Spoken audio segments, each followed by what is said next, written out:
اور یہ رشک کرنے کا نا، رشک کا معنی کیا ہے؟ حسد کا معنی یا اللہ اسے نہیں دینا چاہیے تھا، مجھے دینا چاہیے تھا، اور رشک کا معنی یا اللہ تو نے دیا ہے، کیا بات ہے، اسے دیا تو کیا بات، اگر تو نے دیا تو مالک جچا بھی ہے، اگر تو نے دیا ہے تو نظر بھی آیا ہے، اگر تو نے دیا ہے تو پھر کیا بات ہے، کمال ہو گئی، وہ نظر آ رہا ہے، اور یا اللہ اسے دیا ہے تو میں بھی تیرا بندہ ہوں، اسے بھی اور دے اور مجھے بھی عطا فرما۔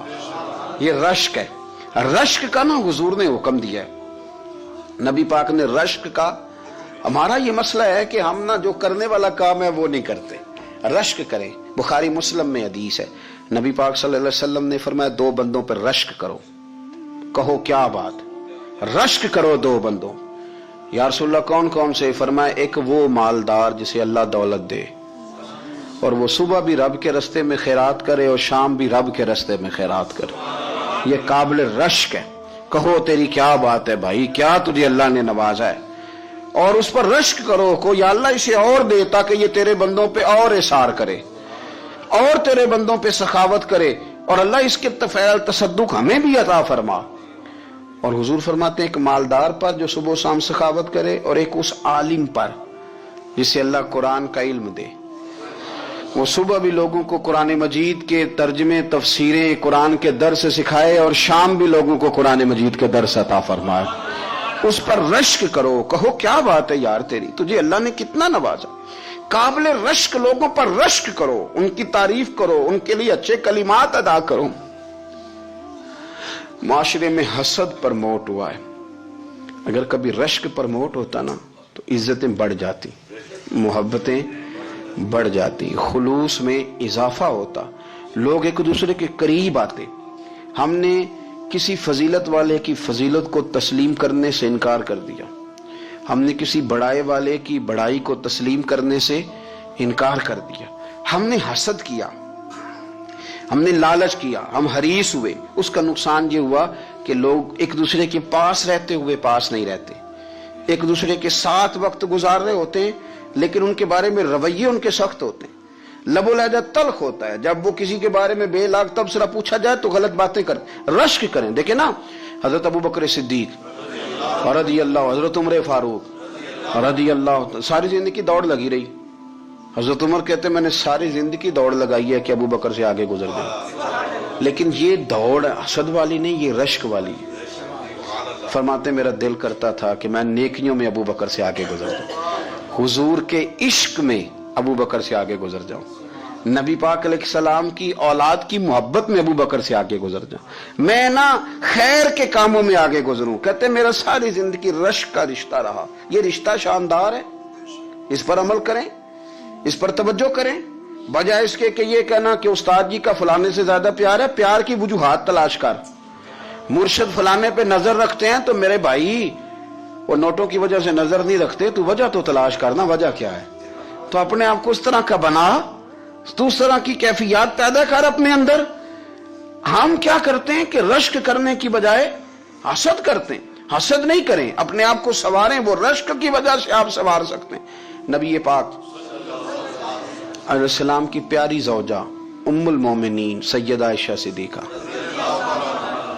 بڑی شان ہے اس خاتون کی، بڑی عظمت ہے ان راہوں کے صدقے جن رستوں سے سیدہ پاک کی سواریاں گزرا کرتی ہیں۔ کیا درجہ اللہ نے دیا ہے سیدہ عائشہ صدیقہ کو، کہتی ہیں حضور کا وصال میری گود میں ہوا ہے۔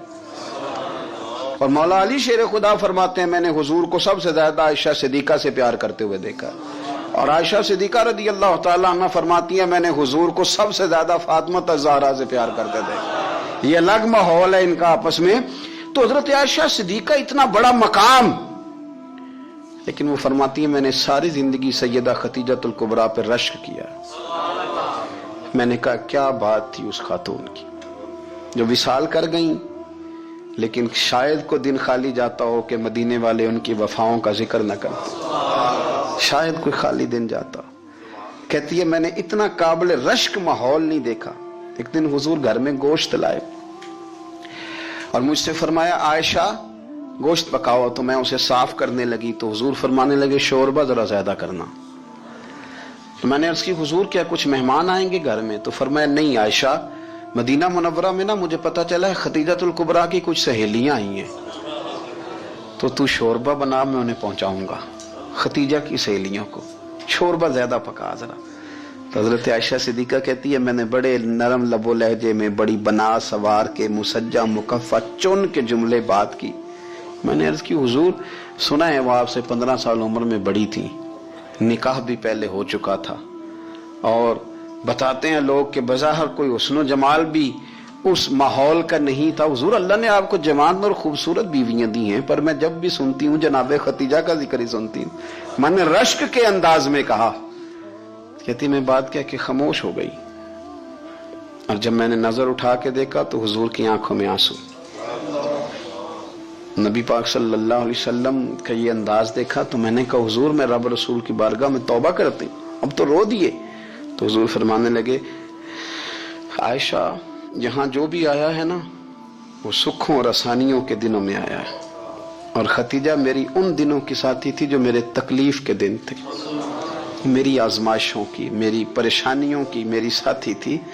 جب لوگ مجھے تکلیف دیتے تھے میں گھر جاتا تھا تو مجھے کہتی تھی حضور آپ تو صلہ رحمی کرتے ہیں، غریبوں کا بوجھ اٹھاتے ہیں، آپ تو لوگوں کے ساتھ محبت سے پیش آتے ہیں، حضور آپ پریشان نہ ہو، آپ کا رب آپ کو ہمیشہ عزتیں ہی عطا فرمائے گا۔ فرمایا وہ میری تکلیفوں کی اسے کیسے، میرے بھائی رشک کیا لوگوں نے ایک دوسرے پر، حسد نہیں کیا۔ ہم تو نا جی اپنی مرضی کے فیصلے کرتے کرتے پیچھے رہ گئے، ہم نے لوگوں کو پیچھے کرنے کا سوچا تھا لیکن ہم سب سے پیچھے رہ گئے۔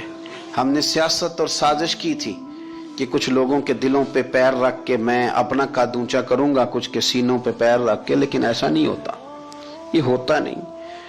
آپ کسی کی جگہ نہیں لے سکتے، اس لیے کہ رب نے سب کی جگہ اپنی اپنی بنائی ہوئی، سب کی جگہ۔ ہاں ایسا ضرور ہوتا ہے کہ کئی دفعہ نا ہم اپنے مقام کو گرا لیتے ہیں۔ وہ کسی نے کہا تھا کہ ایسا نہیں کہ تیری جگہ کوئی اور آ گیا، لیکن تیرا مقام بھی اب تیرا نہیں رہا۔ ہوتا یہ ہے کہ ہم نہ گرا لیتے ہیں اپنے آپ کو۔ اگر ہم رشک کا ماحول پیدا کریں، رشک کا، اور ہم کہیں کہ کیا بات ہے میں بھی سفر کروں گا، اس جانب جاؤں گا، بجائے یہ کہنا کہ فلاں آدمی بڑا آگے نکل گیا ہے، یہ کر کے نکل گیا ہے، وہ کر کے نکل گیا ہے، یہ کہنا کہ یار میں بھی رب کریم کی اس مدد کو تلاش کرتا ہوں جس کی برکت سے اللہ نے اس پر فضل فرمایا ہے۔ امام غزالی فرماتے ہیں 3 لوگوں میں حسد زیادہ ہوتا ہے، بغض زیادہ پیدا کر لیتے ہیں۔ اب چونکہ مضمون ہے تو ساری بات کھل کے ہی کرنی پڑے گی نا۔ فرماتے ہیں 3 لوگوں میں حسد، بڑے عہدے والوں میں حسد زیادہ ہوتا ہے۔ یعنی صوبائی وزیر کہتا ہے کہ حق میرا ویسے وفاقی وزیر کا تھا، اور وفاقی وزیر کہتا ہے کہ جتنا میرا تجربہ ہے نا مجھے بنایا وزیر اعظم ہی جاتا تو بات ٹھیک تھی۔ حسد زیادہ، بڑے عہدوں والوں میں حسد، اور امام غزالی فرماتے ہیں مالداروں میں حسد زیادہ ہوتا ہے۔ غریب نے غریب سے کیا جلنا ہے، جلنے کو شے ہی کوئی نہیں، کس سے جلیں گے؟ تو غریب تو بیچارہ 4 روٹیاں ہوتی ہیں تو کہتا ہے چلو ٹھیک ہے آ جاؤ، دونوں مل کے بیٹھ جاتے ہیں۔ غریبوں کے دوست بھی غریب، امیر حسد کرتے ہیں، وہ سودے پہ سودا کرتے ہیں، وہ ایک دوسرے کی کمزوریاں بیان کرتے ہیں۔ میں نے گاہکوں کو نفع لیتے دیکھا ہے، فلانے سے مال لیتے تھے جی اس نے بڑا تنگ کیا، تو کہتا ہے اسی طرح کا تو مجھ سے خریدا کر۔ لوگ استعمال کر جاتے ہیں، وجہ بیچ میں کیا ہوتی ہے؟ حسد، عداوت، خرابی ہوتی۔ اور تیسری بات امام غزالی نے شاید میرے لیے کہی ہے، امام غزالی فرماتے ہیں علماء میں حسد بڑا ہوتا ہے، عہدیداروں میں، مالداروں میں، اور علم والے لوگوں میں۔ وہ بھی اللہ کی تقسیم پر راضی نہیں ہوتے، چونکہ وہ سمجھتے ہیں مجھے یہ لفظ آتے ہیں، میری قابلیت زیادہ ہے، میں زیادہ پڑھا لکھا ہوں تو یہ منصب بھی میرا تھا، یہ کام بھی میرا تھا، یہ بھی میرے پاس ہونی چاہیے۔ ایسا نہیں ہوتا، یہ تو رب کریم کی عطا ہے۔ میں کئی دفعہ کہہ چکا ہوں کہ کام لینے پہ آئے تو میرے جیسے بیکار آدمی سے کام لے لے، یہ اس کی عطا ہے۔ اب ہمیں کرنا کیا ہے؟ ہمیں اس کی تقسیم پر راضی رہنا ہے، اس کی تقسیم پر قربان جائیں۔ رسول پاک علیہ السلام سے صحابی نے پوچھا حضور عزت کیا ہے؟ فرمایا جو رب نے تجھے دیا اس پہ راضی ہو جا، اللہ عزت عطا کر دے گا۔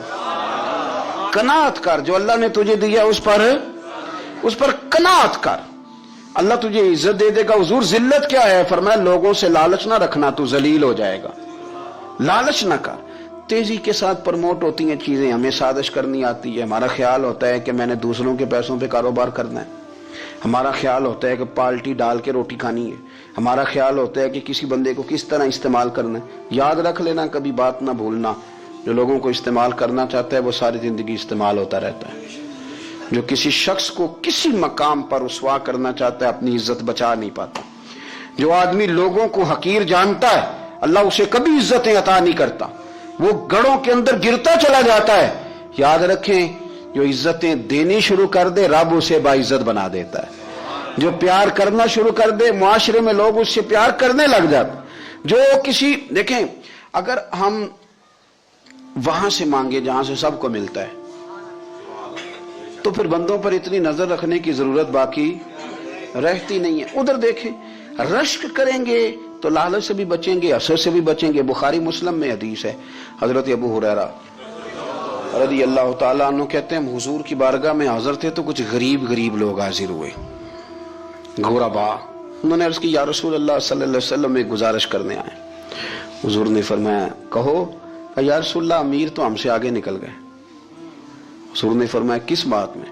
عرض کی حضور نمازوں میں نہیں ہم گزرنے دیتے، اتنے نفل وہ پڑھتے ہیں اتنے ہم بھی پڑھ لیں گے. صحیح بتانا صحیح. آج کل یہ نمازوں کا مقابلہ بھی ہے کہ نفل میں نے زیادہ پڑھنے، عبادت میں نے. ہمارے صاحب رحمۃ اللہ علیہ فرمایا کرتے تھے آستانوں پہ گدی نشینوں کا تو رولا ہوتا ہے، اللہ اللہ کرنے کا رولا نہیں ہوتا. یہ تو شور ہوتا ہے کہ سجادہ میں ہوں سجادہ، اور سب نے کوئی نہ کوئی کہانی سنائی ہوتی، کہتے نہیں ابا جی مجھے کہہ گئے تھے کان میں. دوسرا کہتا نہیں مجھے لکھ کے دے گئے تھے. تیسرا کہتا تمہیں تو پتہ ہی نہیں، تم تھے ہی نہیں، عمرے پہ تو میرے ساتھ گئے تھے. جو میرے ساتھ ان کا معاہدہ ہوا وہ خانہ کعبہ میں ہوا ہے، لہذا میرا پہلا نمبر ہے. سب کے پاس کوئی نہ کوئی معاملہ ہوتا ہے. یہ سارے کام کوئی ضروری نہیں. ضروری کیا ہے کہ وہ جو کہتے تھے کرو، جس نے سب سے زیادہ کر کے دکھایا وہ زیادہ جانشین ہے. وہ زیادہ جانشین ہے جس نے زیادہ کر کے دکھایا. معاملہ تو یہ ہے کہ اس رستے پہ کس نے چلنا ہے. لوگ تو سجادہ نشینی سے بھاگا کرتے تھے، بھاگتے تھے. حضرت ابو بکر صدیق رضی اللہ تعالیٰ عنہ کا وصال ظاہری ہوا تو حضرت عمر خلیفہ بنے. تیسرا دن تک خلیفہ بنے ہوئے. 2-3 چھوٹی بچیاں آ گئیں. چاچا جان آپ خلیفہ بنے؟ فرمایا ہاں. چلو پھر عصر کے بعد ابو بکر ہمارے گھر جاتے تھے. فرمایا پتر تمہارے گھر کیا ہے؟ کہنے لگی ہم یتیم ہیں، ہمارا بھائی کوئی نہیں. ابو بکر روز عصر کے بعد آتے تھے، ہماری بکریوں کا دودھ دھو کے ہمیں دے جاتے تھے. کچھ بیچ کے گزارا کر لیتی تھی، کچھ پی لیتی تھی. چچا 3 دن ہو گئے، میری اماں بھی روتی ہے، بہنیں بھی روتی ہیں، آپ چلیں گے؟ تو جناب سیدنا عمر فاروق کہتے ہیں میں نے دستار سر پہ رکھی اور پٹکا میں نے اپنے کندھے پہ رکھا. بیٹیاں آگے میں پیچھے روتے جا رہے. ایک صحابی نے پوچھا عمر کیوں رو رہے ہو؟ کہنے لگے یار یہ ابو بکر کتنا مشکل رستہ دے کے گیا، کتنا مشکل رستہ ہے اس کے طریقے پہ چلنا. یہ لوگ تو سجادہ نشینی اتنا کٹھن کام تھا، لوگ بھاگا کرتے تھے. شوق آ گیا. اب رسول کریم علیہ السلام کے حضور ناز حاضر ہو کے عرض کی حضور امیر آگے گزر گئے، نمازوں میں نہیں ہم گزرنے دیتے، ہم ان سے زیادہ پڑھیں گے. نفلوں میں نہیں گزرنے دیتے، زیادہ پڑھیں گے. یا رسول اللہ صلی اللہ تعالی علیہ وسلم ہم انہیں نہ تلاوت قرآن پاک میں نہیں آگے گزرنے دیں گے، وہ ہم زیادہ پڑھیں گے. لیکن حضور وہ مالدار ہیں، غلام آزاد کرتے ہیں، صدقات کرتے ہیں، خیرات، اس کا ہم کیا کریں؟ حضرت سیدنا ابو ہریرہ فرماتے ہیں کہ جواب تو حضور نے بعد میں دینا تھا، اور جب ان کا سوال ختم ہوا تو میں نے حضور کا چہرہ نور دیکھا تو رسول پاک کا چہرہ خوشی سے کھلتا ہوا مجھے نظر آیا. گویا یہ جو رشک ہے نا کہ نیکی میں آگے گزرنا، یہ حضور کو اتنا پسند آیا کہ ان کے سوال سے حضور بڑے راضی ہوئے. کریم فرمانے لگے، حضور فرمانے لگے میں تمہیں ایک وظیفہ بتاتا ہوں، تم وہ پڑھو، امیر جتنی بھی نیکیاں کریں گے نا اللہ تمہیں ان کے برابر ثواب دے دے گا. لے لو نسخہ، یہ کرو کام. یا رسول اللہ بتائیں؟ فرمایا رات کو نا 33 بار سبحان اللہ پڑھا کرو، 33 بار الحمدللہ پڑھا کرو، 34 بار اللہ اکبر پڑھا کرو. اب جتنی بھی نیکیاں امیر کریں گے نا تمہارے وظیفے کی برکت سے اللہ تمہیں ان کے برابر ثواب عطا کر دے.